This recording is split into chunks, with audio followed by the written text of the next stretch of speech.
Billy Moore's video titled Epping, Outright Thuggery and Civil Disobedience, is one that unfortunately peddles misinformation as well as narratives that exist within the far right.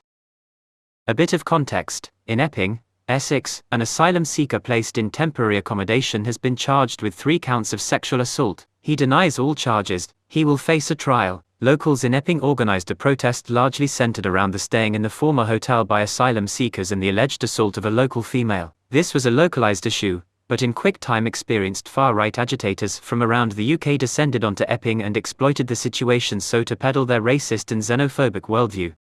You've got the government calling it outright thuggery. Farage has come up to the plate and said it's civil disobedience. Now, I'm not interested in the far right, the far left. You know, there's concerned parents. There's a man, a migrant, that's being nicked for sexual offences. People have had enough. And with people having enough becomes public outrage. And then the government class it as far right, which is unfair. Right, because when I first got involved in doing this kind of stuff and I listened to these people at the protest, you know, you could see the pain and the fear and the worry in their faces and in their eyes. They were concerned. They're just like sick and tired. They're just frightened for their children. There are a couple of claims in the video from Billy that I want to highlight. Firstly, that, to quote Billy, people have had enough and parents are concerned and frightened for their children. Billy doesn't specify what people have had enough about, but reading between the lines of the context of his video, it is that of immigration. But what exactly about immigration does he believe people are fed up about? We don't know. Billy's other claim that parents are concerned and frightened for their children. This is said in the context of the arrest of the asylum seeker. Now, of course, the base instinct of most parents is protection of their children. But what we are seeing at Epping and other places is an attempt to demonize black and brown immigrants as a distinct threat to women and children. If protection of women and children is the concern, then maybe the place to start is with homegrown male citizens. The risk to women and children is greater by this group than it is immigrants.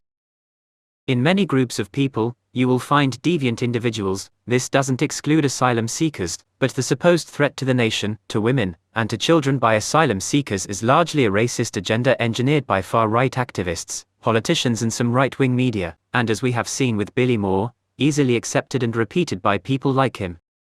Now, another statement from Billy is that it is unfair that these incidents of violence get classed as far-right, but as I'm about to show, present at Epping were experienced and dangerous far-right activists with ties to fascist, neo-Nazi and racist organizations, so it is correct to label the unrest seen in Epping as that concocted by the far-right.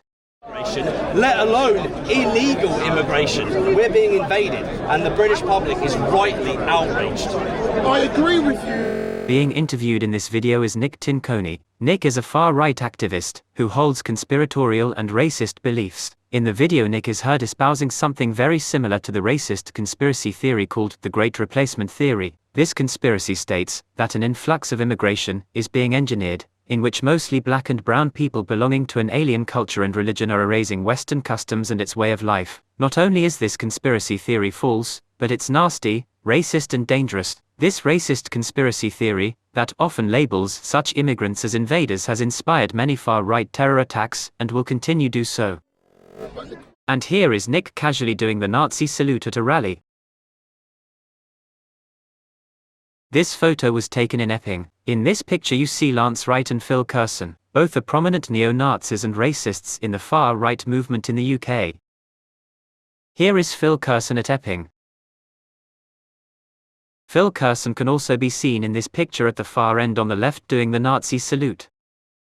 Here is Phil again. This time he is in a picture with racist killer Martin Cross, who was a member of Combat 18, a neo-Nazi group designated as a terrorist organization in some countries.